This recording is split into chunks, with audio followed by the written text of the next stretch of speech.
গত সপ্তাহে আলোচনা আসছিল মৃত্যু নিয়ে কিছু কথা। আমাদের আলোচনা চলে আসছিল যখন আমরা এই দুনিয়া থেকে যখন ত্যাগ করে পরকালে চলে যাব, হাসরের ময়দান যখন কায়েম হবে, এই হাসরের ময়দানের সময় যে ভয়াবহতা হবে এই পর্যন্ত আসছে। হযরত মিকদাদ রাদিয়াল্লাহু তাআলা আনহু থেকে বর্ণিত, হযরত মিকদাদ রাদিয়াল্লাহু তাআলা আনহু বলেন, আমি আল্লাহ রাসূল সাল্লাল্লাহু আলাইহি ওয়াসাল্লামকে বলতে শুনিয়াছি, হাসরের ময়দানে সমস্ত সৃষ্টি করে একেবারে দাঁত প্রান্তে নিকটে আল্লাহ তাআলা সূর্যটা করে দিবেন। প্রায় 1 মাইল পরিমাণ ব্যবধান থাকবে। এত 1 মাইল ব্যবধান থাকা সত্ত্বেও হাসরের ময়দানটা এমন উত্তপ্ত হবে, গরম হবে, এমন পরিস্থিতি যে ভয়ানক হবে। এই ভয়ানক পরিস্থিতির সময় আল্লাহ রাসূল সাল্লাল্লাহু আলাইহি ওয়াসাল্লাম বলেন, কাল কিয়ামতের দিন হাসরের ময়দানে আমার উম্মতেরা তারা প্রত্যেকজন নিজে নিজে আমল অনুপাতে তারা হাসরের ময়দানে ঘামের ভিতরে তারা হাবুডাবু খাইতে থাকবে।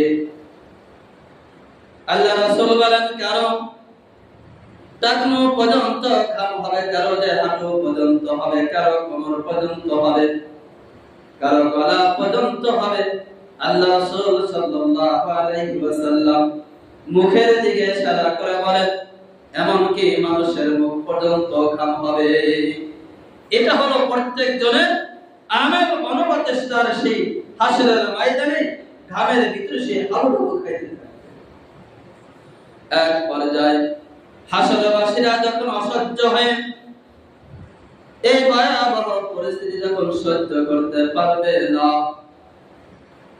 তখন একদল আরেক দলকে ডাক দেয়া বলবে, তোমরা দেখছো না হাসরের ময়দানের কি পরিস্থিতি?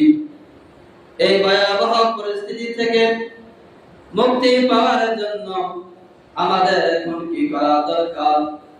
একদল আরেক দলকে বলবে, ইতু আদম, তোমরা সবাই হযরত আদম আলাইহিস সালামের কাছে যাও। ফায়াতুনা আদম, হাসরবাসীরা তখন তারা সকলে দৌড়াবে হযরত আদম আলাইহিস সালামের কাছে। হযরত আদম আলাইহিস সালামের কাছে এসে বলবেন, আনতা আদম আবুন নাস, আপনি তো হলেন সর্বপ্রথম মানব। শুধু তাই নয়, আল্লাহ তাআলা আপনাকে দুনিয়াতে সর্বপ্রথম মানব জাতি হিসেবে, মানুষ হিসেবে সৃষ্টি করেছেন। আপনি সর্বপ্রথম নবী, আমাদের সমস্ত মানব জাতির পিতা। এই জন্য আজকের এই হাসরের ময়দানের পরিস্থিতি থেকে মুক্তি পাওয়ার জন্য আপনি আল্লাহ রাব্বুল আলামিনের কাছে আমাদের জন্য সুপারিশ করুন।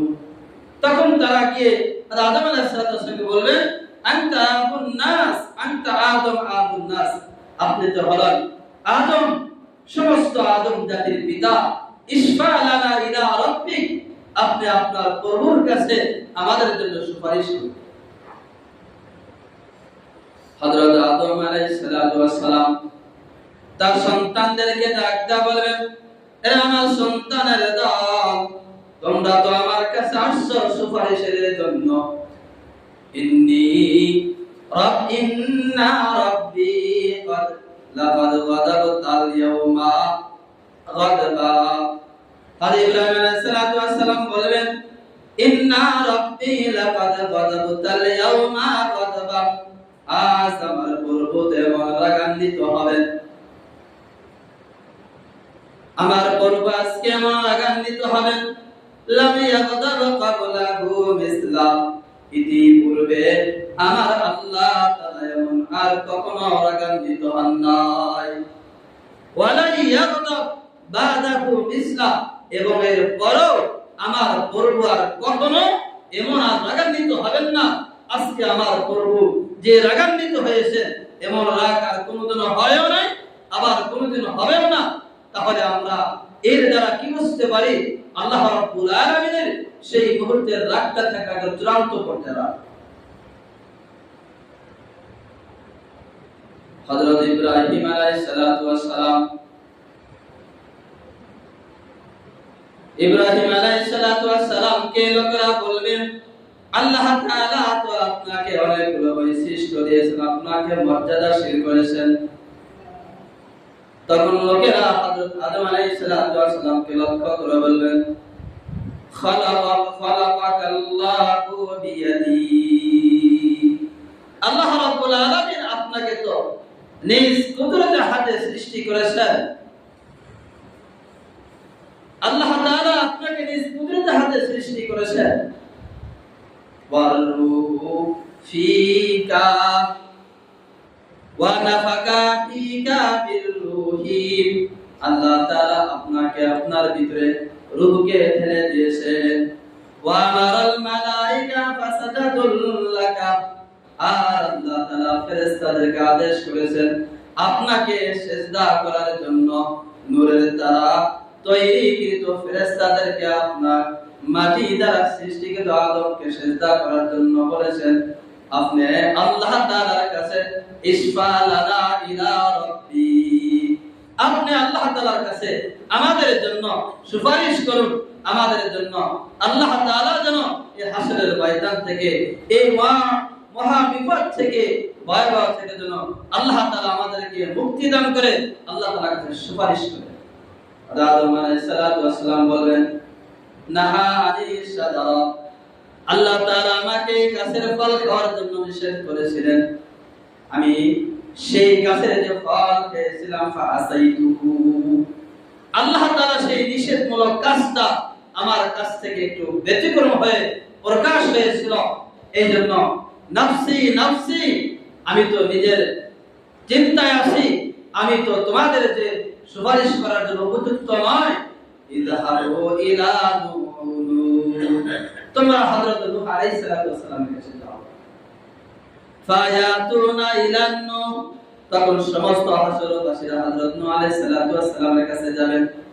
হযরত নূহ আলাইহিস সালাতু ওয়াস সালামকে বলবেন আনতা আওয়াদুর রাসূলি ইলা আহলিল আরদি, হযরত নূহ আলাইহিস সালাতু ওয়াস সালামকে বলবেন আল্লাহ তাআলা তো আপনাকে সর্বপ্রথম দুনিয়াতে রাসূল হিসেবে পাঠিয়েছিলেন, আপনি আল্লাহ তাআলার কাছে ইসফালানা ইলা রাব্বি, আপনি আল্লাহ তাআলার কাছে আমাদের জন্য সুপারিশ করুন, আমাদের জন্য আল্লাহ তাআলা হাসরের ময়দান থেকে যেন মুক্তি দান করেন। হযরত নূহ আলাইহিস সালাতু ওয়াস সালামকে প্রথম রাসূল কেন বলা হয়? তো হযরত নূহ আলাইহিস সালাতু ওয়াস সালাম উনি আসার আগে কোনো শিরক করে কোনো কাজ ছিল না। যখন এরপরে যখন শিরক করে যখন কাজ করা শুরু হলো, আল্লাহ রাব্বুল আলামিন শরীয়তের বিধিবিধান সহ হযরত নূহ আলাইহিস সালাতু ওয়াস সালামকে পাঠালেন। এইজন্য হযরত নূহ আলাইহিস সালাতু ওয়াস সালামকে বলা হয় শরীয়তের রাসূল এবং প্রথম রাসূল হিসেবে তাকে বলা হয়। আল্লাহ তাআলা তাকে সমস্ত বিধিবিধান দিয়ে তাকে পাঠালেন। হযরত নূহ আলাইহিস সালাতু ওয়াস সালাম বলবেন তোমরা তো অনেক ভালো কথা বলেছো, কিন্তু আল্লাহ তাআলা আমাকে তো একটি তার পক্ষ থেকে স্পেশাল একটা দোয়ার ক্ষমতা দিয়েছিলেন। ফাদাউতু ইলা কওমি, আমি আমার সেই দোয়াটা আমার কওমের ক্ষেত্রে আমি ব্যবহার করেছি। আমি আমার সেই দোয়াটাকে আমার কওমের ক্ষেত্রে ব্যবহার করেছি। আমি যখন আমার কওমকে দিনের বেলা রাত্রি বেলা তাদের কাছে দিনের দাওয়াত নিয়ে গেলাম, তাদেরকে দিনের দাওয়াত দেওয়া শুরু করলাম। ফালাম ইয়াজিদুকুম ইল্লা ফিরারা, আমি তো তাদেরকে পাইনি, একমাত্র তারা শুধু আমার থেকে পলায়ন করে। আমি তাদেরকে দিনের দাওয়াত দেই, ফালাম ইয়াজিদুকুম ইল্লা ফিরারা, তাদেরকে আমি দিনের দাওয়াত দেই আর তারা আমার থেকে দূর হয়ে যায়, আমার থেকে তারা সরে যায়, পলায়ন করে। আমি আল্লাহ তাআলাকে বলছিলাম ও আল্লাহ তাআলা, এরা যদি দুনিয়ার ভিতরে জীবিত থাকে তাহলে আমার এই কওমকে, এই হেদায়েত প্রাপ্ত কওমকে তারা ধ্বংস করে ফেলবে। এদের দুনিয়াতে জীবিত থাকার কোনো প্রয়োজন নাই, আপনি তাদেরকে ধ্বংস করে দাও, এদেরকে আপনি ধ্বংস করে দেন। আল্লাহ রাব্বুল আলামিন আমার সেই দোয়া কবুল করেছিলেন, নাফসি নাফসি নাফসি। আজকে তো আমি সেই আমার অপরাধের কারণে আমি আল্লাহ তাআলার কাছে ইয়া নাফসি করতে থাকবো। আমি তোমাদের ব্যাপারে সুপারিশ করার জন্য আমি উপযুক্ত নয়, আমি তোমাদের ব্যাপারে সুপারিশ করার জন্য উপযুক্ত নয়। আজকে তো আমি নিজের ব্যাপারে শুধু নাফসি নাফসি, আমি নিজের টেনশনে থাকবো, আমি নিজের চিন্তায়, আর আমি তোমাদের কিভাবে সুপারিশ করব। ইযহাবু ইলা ইব্রাহিম, তোমরা যাও হযরত ইব্রাহিম আলাইহিস সালামের কাছে, ইব্রাহিমের কাছে গিয়ে তোমরা সুপারিশের কথা তোমরা দরখাস্ত করো, আবেদন করো। ফায়াতুনা ইলা ইব্রাহিম, কতক্ষণ হাসরের মাঠে, সে হাসরের ময়দানের সমস্ত মানুষেরা দৌড়াবে হযরত ইব্রাহিম আলাইহিস সালামের কাছে, আর ইব্রাহিম আলাইহিস সালামের কাছে গিয়ে বলবেন, হে পয়গম্বর ইব্রাহিম আলাইহিস সালাম, আল্লাহ রাব্বুল আলামিন আপনাকে তো খলিলুল্লাহ বানিয়েছিলেন, দোস্ত বানিয়েছিলেন, আপনাকে তো অন্তরঙ্গদের বন্ধু বানিয়েছিলেন। আপনি আমাদের জন্য ইসফালানা ইলা রাব্বি, আল্লাহ তাআলার কাছে আমাদের জন্য সুপারিশ করেন। আল্লাহ তাআলা এই হাসরের ময়দানের কঠিন ভয়াবহ থেকে যেন আল্লাহ তাআলা আমাদেরকে মুক্তি দান করেন। হযরত ইব্রাহিম আলাইহিস সালাম বলবেন, লাকাদ কাযিবতুম সালাসান কাযিবাত। হযরত ইব্রাহিম আলাইহিস সালাম জবাব দিলেন, তিনটি কাজ আমার থেকে প্রকাশ হয়েছিল, এগুলো আমার থেকে প্রকাশ পাওয়া উচিত নয়। বা তিনটি কাজ এমন ভাবে আমার কাছ থেকে প্রকাশ পেয়েছে, যেগুলো আমার কাছ থেকে প্রকাশ পাওয়া এগুলো আমার জন্য সমীচীন নয়। আমি তো আমার সেই তিনটা কাজের জন্য লাকাদ কাযিবতু, আমি তো সম্ভবত তিনটি কথা মিথ্যা বলেছি। এগুলো কথা থেকে আমি আল্লাহ তাআলার কাছে তো টেনশনে আছি, চিন্তায় আছি। আল্লাহ তাআলা যদি আমাকে জিজ্ঞাসা করে আমি কি জবাব দেব? এক নাম্বার, হযরত ইব্রাহিম আলাইহিস সালাম বলেন, আমার জাতিরা, আমার উম্মতরা যখন মেলায় যাওয়ার জন্য আমাকে আহ্বান করেছিল, আমাকে ডাকছিল মেলায় যাওয়ার জন্য, তখন আমি তাদেরকে বলেছিলাম আমি অসুস্থ। অথচ আমি অসুস্থ ছিলাম না, ইন্নী সাকিম, আমি অসুস্থর কথা তাদেরকে বলেছি, অথচ আমি অসুস্থ ছিলাম না। হযরত ইব্রাহিম আলাইহিস সালামের এই কথাটা মুফাসসিরিনে কেরামরা বলেন, তার এই কথাটা পরিপূর্ণভাবে ঠিক ছিল। এই কথাটা তার পরিপূর্ণভাবে ঠিক ছিল। তাই যখন ইব্রাহিমকে যখন শরীয়তের বিরুদ্ধে কাজ করার জন্য, শিরক করার জন্য যখন তারা ডাকলো, আদি ইব্রাহিম আলাইহিস সালাম বলেন আমি অসুস্থ। এই অসুস্থতা মুফাসসিরিনে কেরাম বলেন এটা শারীরিক অসুস্থ ছিলেন না, এটা তো ছিলেন তিনি আপনার রূহের দিক থেকে অসুস্থ। কিভাবে আমি একজন মুসলমান হয়ে, নবী হয়ে আমি কি করি, শিরকমূলক কাজ করি, এই জন্য তিনি অসুস্থতা বলেছেন। এজন্য মুফাসসিরিনে কেরাম বলেন তার এই অসুস্থ বলাটা পরিপূর্ণভাবে ঠিক ছিল। দ্বিতীয় নাম্বার, হযরত ইব্রাহিম আলাইহিস সালাম বলেন, আমার জাতিরা, আমার কওমরা যখন মেলা থেকে যখন ফিরে আসলো, তখন তারা আমাকে ডাকলো। তখন তারা বলেছিল, মান ফাআলাহু হাযা বিআলিহাতিনা ইন্নাহু লামিনাজ জালিমিন। তখন তারা বলেছিল, মান ফাআলাহু হাযা বিআলিহাতিনা, আমাদের এই মাবুদদের সাথে, আমাদের এই খোদাদের সাথে, আমাদের এই খোদার সাথে এমন কে ব্যবহার করেছে, ইন্নাহু লামিনাজ জালিমিন, অবশ্যই সে জুলুম করেছে। তখন তারা এই কথা বলল হযরত ইব্রাহিম আলাইহিস সালামকে। হযরত ইব্রাহিম আলাইহিস সালামের ব্যাপারে যখন তারা একে অপরে যখন বলাবলি শুরু করলো, তখন তারা বলল, ফাসামিনা ফাতায়াযকুরুহুম ইউকালু লাহু ইব্রাহিম। তখন তারা বলল, আমরা শুনেছি এমন একজন যুবকের কথা, যেই যুবক আমাদের এই খোদা সম্পর্কে সে সব সময় মানুষের কাছে তাদের তুচ্ছমূলক কথা বলে এবং তাদেরকে বিপন্ন পর্যায়ে সে কথা বলে, সে এগুলোকে দেখতে পারে না। সম্ভবত এই ইউকালু লাহু ইব্রাহিম, যাকে ইব্রাহিম বলে ডাকা হয়, এরই মনে হয় আমাদের এই খোদাগুলোকে কি করেছে, ভেঙে চুরমার করেছে। তখন তারা বলল, ফাতু ফাতু বিহি আলা ইব্রাহিম, ফাতু বিহি আলা আয়ুনান নাসি লাআল্লাহুম ইয়াশহাদুন। তখন তারা বলল, ঠিক আছে, তাহলে ইব্রাহিমকে দেখো, আর ইব্রাহিমকে আমরা আজকে এমন শাস্তি দেব যেটা সমস্ত পৃথিবীর মানুষ যেন তারা তাকে দেখে, লাআল্লাহুম ইয়াশহাদুন, যেন তারা সাক্ষী হিসাবে থাকে, আর যেন ভবিষ্যতে যেন কোনো মানুষ যেন তারা সাহস না পায় আমাদের এই দাবদাবার সাথে, আমাদের এই খোদাদের সাথে এমন আচরণমূলক কাজ করার জন্য। আজকে ইব্রাহিমকে আমরা দৃষ্টান্তমূলক শাস্তি দেব। আদি ইব্রাহিম আলাইহিস সালাতু ওয়াস সালামকে যখন ডাকা হলো, আদি ইব্রাহিম আলাইহিস সালাতু ওয়াস সালামকে জিজ্ঞাসা করলেন, মান ফালাহু বিআলিহাতিনা হাযা। যখন তারা জিজ্ঞাসা করলেন আমাদের এই দাবদাবার সাথে, আমাদের এই খোদার সাথে এমন কাজ কে করেছেন, আদি ইব্রাহিম আলাইহিস সালাতু ওয়াস সালাম জবাব দিলেন, বাল ফালাহু কাবীরুম হাযা, বাল ফালাহু কাবীরুম হাযা। আদি ইব্রাহিম আলাইহিস সালাতু ওয়াস সালাম বলেন, এদের এখানে যারা উপস্থিত আছে এদের ভিতরে কাবীরুম হাযা, হাতটা ইশারা করছেন, কাবীরুম হাযা, এদের ভিতরে যিনি বড় সে এই কাজটা করছে। মুফাসসিরিন کرام বলেন যে বাল ফালাহু কাবীরুম হাযা, নিজেকে বুঝাইছেন ইশারা দ্বারা, কিন্তু তারা বুঝতে পারে নাই, তাদেরকে বুঝাইছেন এখানে যারা আমরা উপস্থিত আছি এখানে যিনি সবচেয়ে বড় উনি এই কাজটা করেছেন।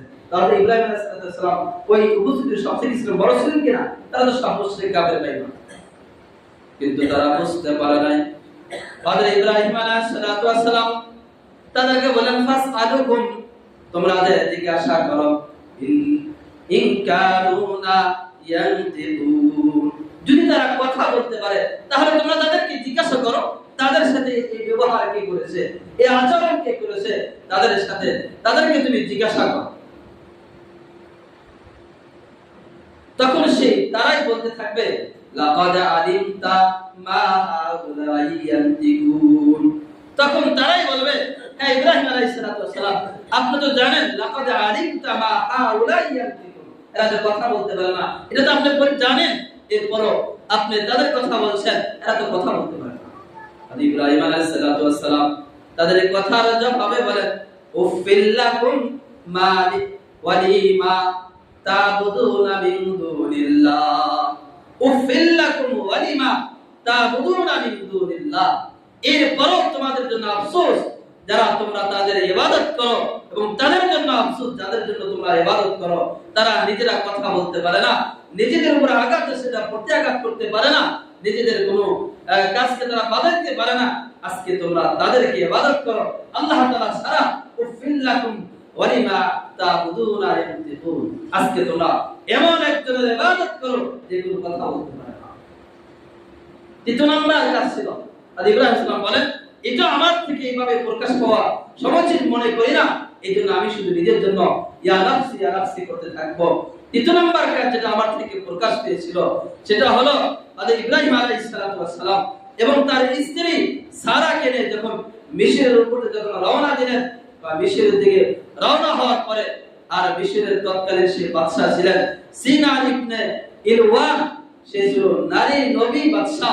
কোন সুন্দরী নারী যদি অতিক্রম করে তাহলে সে তাদের ওই সমস্ত নারীদের প্রতি তিনি কুধারণা করতেন এবং কুচক্রিত নজর তাদের প্রতি দিতেন এবং তাদের সাথে খারাপ কোনো কাজ করার জন্য চেষ্টা করতেন। যখন বাদশা সিনান ইবনে ইলওয়ানকে সংবাদ দেওয়া হলো, তোমার দেশ দিয়ে এক যুবক তার সুন্দরী স্ত্রীকে নিয়ে অতিক্রম করতেছেন, এই সংবাদ পাওয়ার পরে হযরত ইব্রাহিম আলাইহিস সালামকে ডাকা হবে। ইব্রাহিম আলাইহিস সালামকে শিক্ষা দেওয়া হবে, যখন তোমাকে জিজ্ঞাসা করা হবে তখন তুমি বলবা তোমার স্ত্রী পরিচয় না দিয়ে তুমি তোমার বোনের যে পরিচয় দিবা। ইব্রাহিম আলাইহিস সালামকে যখন জিজ্ঞাসা করা হলো তখন বলেন এটা আমার বোন হয়। ইব্রাহিম আলাইহিস সালাম বলেন, আমি তাকে বলার সময় এই জন্য বলেছি যে উনি তো আমরা বাবা আদম আলাইহিস সালাম সূত্রে আমরা দুজন পরস্পরে কি ভাই বোন, এই নিয়ে আমি তাকে বলেছি ইনি আমার বোন হয়। আর ইব্রাহিম আলাইহিস সালাম বলেন, এই তিনটা কাজ, লাকাদ কাযিবতু সালাসান কাযিবা, এই তিনটা কাজ আমার থেকে, মিথ্যা মূলক সেই কাজগুলো আমার থেকে, আমি এগুলো আমার কাছ থেকে প্রকাশ পাওয়াটাকে আমি সমীচীন মনে করি নাই, কিন্তু আমার কাছে মনে হয়েছে এগুলো আমি অপরাধী, এইজন্য আমি তোমাদের জন্য সুপারিশ করতে পারবো না, তোমরা যাও কার কাছে? ইযহাবু ইলা গায়রি। আর ইব্রাহিম আলাইহিস সালাতু ওয়াস সালাম বললেন ইযহাবু ইলা মুসা, তোমরা হযরত মুসা আলাইহিস সালাতু ওয়াস সালামের কাছে যাও সুপারিশ করার জন্য। হযরত মুসা আলাইহিস সালাতু ওয়াস সালামকে যখন বলবেন, হযরত মুসা আলাইহিস সালাতু ওয়াস সালাম বলবেন, না না, আমি তোমাদের সুপারিশ করার উপযুক্ত নয়, আমি এমন একজন যুবককে আমি যে মেরে ফেলেছি, আসলে সে কোনো অপরাধী ছিল না, আমি হাত দ্বারা এইভাবে খুশি বলে তাকে আঘাত করেছিলাম, আর আমার এই খুশির আঘাতে সেই যুবকটা দুনিয়া থেকে বিদায় হয়ে গিয়েছেন। আল্লাহ তাআলা যদি আমাকে জিজ্ঞাসা করেন, আমি আল্লাহ তাআলার কাছে কি জবাব দিব? ইয়া নাফসি ইয়া নাফসি, যদি আমি নিজের জন্য যদি ইয়া নাফসি ইয়া নাফসি বলতে থাকবো, আমি তোমাদের জন্য সুপারিশ করার উপযুক্ত নয়।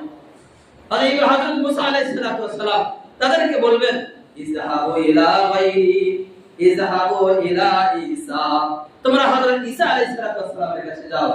তখন তারা সকল হাসরবাসীরা ফায়াতুনা ইলা ঈসা, তখন তারা সকলে হযরত ঈসা আলাইহিস সালাতু ওয়াস সালামের কাছে যাবেন, আর গিয়ে তারা বলবেন আনতা কালিমাতুল্লাহ, আপনি তো হলেন কালিমাতুল্লাহ, আল্লাহ তাআলা কোন বলেছেন আপনি হয়ে গেছেন। আল্লাহ তাআলা আপনাকে পিতা ছাড়া দুনিয়াতে সৃষ্টি করে সমস্ত দুনিয়াবাসীদেরকে আল্লাহ তাআলা দেখিয়ে দিয়েছেন কুদরতি তার খেলা, এই জন্য আপনি আল্লাহ তাআলার কাছে সুপারিশ করেন, ইসফালানা ইলা রাব্বিক, আপনি আমাদের জন্য আল্লাহ তাআলার কাছে সুপারিশ করেন, আল্লাহ তাআলা যেন আমাদেরকে এই হাসরের ময়দান থেকে, যেন ভয়াবহ পরিস্থিতি থেকে আল্লাহ তাআলা আমাদেরকে মুক্তি দান করেন। তখন হযরত ঈসা আলাইহিস সালাম আর কার কাছে দেখা দিবেন? আর দেখা দেওয়ার কি নাই, কোন নবী নাই। হযরত ঈসা আলাইহিস সালাম স্বয়ং তাদেরকে নিয়ে রাসূলুল্লাহ সাল্লাল্লাহু আলাইহি সাল্লামের কাছে যাবেন। রাসূলুল্লাহ সাল্লাল্লাহু আলাইহি সাল্লামের কাছে গিয়ে যখন সুপারিশ করবেন, ইয়া হাবিবি ইসফালানা ইলা রাব্বিক, হে হাবিব, আপনি আল্লাহ তাআলার কাছে আমাদের জন্য হাসরের ময়দান থেকে মুক্তির জন্য আল্লাহ তাআলার কাছে সুপারিশ করেন। তখন রাসূলুল্লাহ সাল্লাল্লাহু আলাইহি সাল্লাম, আমি সংক্ষিপ্ত আকারে বলতেছি, সময় শেষ হওয়ার কারণে, রাসূলুল্লাহ সাল্লাল্লাহু আলাইহি সাল্লাম তখন তার উম্মতের সুপারিশের জন্য সাথে সাথে সিজদা করে যাবেন। আল্লাহ তাআলার পক্ষ থেকে আওয়াজ আসবে, হযরত মুহাম্মদ সাল্লাল্লাহু আলাইহি ওয়াসাল্লাম যখন সেখানে যে মাহমুদের ভিতরে যখন আল্লাহ তাআলার কাছে হাত উঠাইবেন, আল্লাহ তাআলার পক্ষ থেকে আওয়াজ আসবে, ইরফা রাসাকা ইয়া মুহাম্মদ, হে মুহাম্মদ সাল্লাল্লাহু আলাইহি সাল্লাম, ইরফা রাসাকা, আপনি আপনার মাথাকে উঠান, ওয়াসাল তাতু, আপনি আমার কাছে যা চাবেন আমি আল্লাহ তাআলা আপনাকে তাই দিব, ওয়াশফা তুশাফা, আপনি আমার কাছে সুপারিশ করেন, আমি আল্লাহ তাআলার সুপারিশ কবুল করব।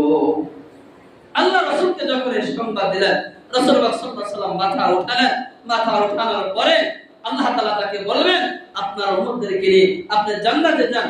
রাসূলুল্লাহ সাল্লাল্লাহু আলাইহি ওয়াসাল্লাম প্রথমবার তার উম্মতদেরকে, যাদেরকে হাসরের ময়দানে চিনবেন, তাদের ওই সমস্ত উম্মতদেরকে নিয়ে রাসূলুল্লাহ সাল্লাল্লাহু আলাইহি ওয়াসাল্লাম জান্নাতে চলে যাবেন। আবার আল্লাহ রাসূল সাল্লাল্লাহু আলাইহি ওয়াসাল্লাম ওই খানায়ে মাহমুদের ভিতরে এসে আল্লাহ তাআলার কাছে আবার হাত উঠায় দোয়া করবেন, আল্লাহ, আমার মনে হয় এখনো আমার উম্মত অনেক বাকি আছে, তাদেরকে জান্নাতে দেওয়ার জন্য আমি আপনার কাছে সুপারিশ করছি। আল্লাহ তাআলা বলেন, হে নবী, আপনার দ্বিতীয় নাম্বার সুপারিশ কবুল করা হলো, আপনি আপনার উম্মতদেরকে হাসরের ময়দান থেকে বাছাই করে তাদেরকে জান্নাতে নিয়ে যান। রাসূলুল্লাহ সাল্লাল্লাহু আলাইহি ওয়াসাল্লাম দ্বিতীয়বার হাসরের ময়দান থেকে তার উম্মতদেরকে এমন ভাবে তালাশ করবেন যেমন সন্তান হারা মা তার সন্তানকে তালাশ করার জন্য কোন পাড়া মহল্লা দেশকে বাকি রাখে না। আল্লাহ রাসূল সাল্লাল্লাহু আলাইহি ওয়াসাল্লাম পুরা হাসরের ময়দানকে এভাবে খুঁজে খুঁজে তার উম্মতদেরকে জান্নাতে নিয়ে যাবেন। আল্লাহ রাসূল সাল্লাল্লাহু আলাইহি ওয়াসাল্লাম দ্বিতীয়বার তাদেরকে জান্নাতে ঢোকানোর পর আল্লাহ রাসূল আবার আসবেন, আবার আল্লাহ তাআলার কাছে সুপারিশের জন্য হাত উঠাইবেন। আল্লাহ তাআলা তৃতীয়বার তার দরখাস্ত কবুল করবেন। আল্লাহ রাসূল সাল্লাল্লাহু আলাইহি ওয়াসাল্লাম পুরা হাসরের ময়দান তার উম্মতদেরকে খুঁজে খুঁজে বের করে আল্লাহ রাসূল সাল্লাল্লাহু আলাইহি ওয়াসাল্লাম তাদেরকে জান্নাতে নিয়ে যাবে। বলেন, আমার মুখে যদি দাড়ি না থাকে রাসূল আমাকে চিনবে? রাসূলের যদি লিবাসগুলো না থাকে আমাকে চিনবে? ওই হাসরের ময়দানে রাসূল তাদেরকে কিন্তু বাছাই করে করে জান্নাতে নিয়ে যাবে, যাদের ভিতরে রাসূলের সুন্নতের লিবাস থাকবে, রাসূলের যাদের আদর্শ যাদের ভিতরে পাওয়া যাবে। আল্লাহ রাসূল সাল্লাল্লাহু আলাইহি ওয়াসাল্লাম ওই হাসরের ময়দানে তাদেরকে এইভাবে একবার, দুইবার, তিনবার বাছাই করে তাদেরকে নিজ হাতে তাদেরকে জান্নাতে দেওয়ার পরে হাদিসে আসছে রাসূল সাল্লাল্লাহু আলাইহি ওয়াসাল্লাম চতুর্থবার হাত উঠাবেন আল্লাহ তাআলার কাছে। আল্লাহ তাআলার কাছে আবদার করবেন, আল্লাহ এখনো মনে হয় আমার উম্মতরা হাসরের ময়দানে আছে, কিন্তু আমার তো জানা নাই কারা কারা আপনার কালেমাকে পাঠ করেছে। যারা যাদের অন্তরের ভিতরে এই কালেমা আছে আল্লাহ তাদেরকে আপনি জান্নাতে প্রবেশ করেন। চতুর্থবার রাসূল আর বাছাই করবেন না। কেন? রাসূল তার সেই সুন্নতিগুলো, রাসূলের আদর্শগুলো এরকম পাওয়া যাবে না লোকদের ভিতরে। তখন রাসূল আল্লাহ তাআলাকে আবদার করবেন, আল্লাহ আপনি তাদেরকে বাছাই করে যারা আমার উম্মত কালেমা পাঠ করেছে এদেরকে আপনি জান্নাতে প্রবেশ করেন। এই জন্য ভাই আমাদের ভিতরে সুন্নতি লিবাস আনতে হবে, রাসূলের সুন্নতগুলো আনতে হবে। যখন আমার আপনার ভিতরে রাসূলের সুন্নত আসবে তখন কাল কিয়ামতের দিন রাসূলের শাফাআতের মাধ্যমে আল্লাহ রাসূল আমাদেরকে জান্নাতে নিয়ে যাবেন। এইজন্য আল্লাহ তাআলা আমাদের প্রত্যেককে রাসূলের সুন্নতগুলো, নবীর আদর্শগুলো আমাদের প্রত্যেককে আল্লাহ তাআলা ফিট করে দেন। যারা যারা তোমার তারাকার সুন্নত করে সুন্নত করবে ইনশাআল্লাহ।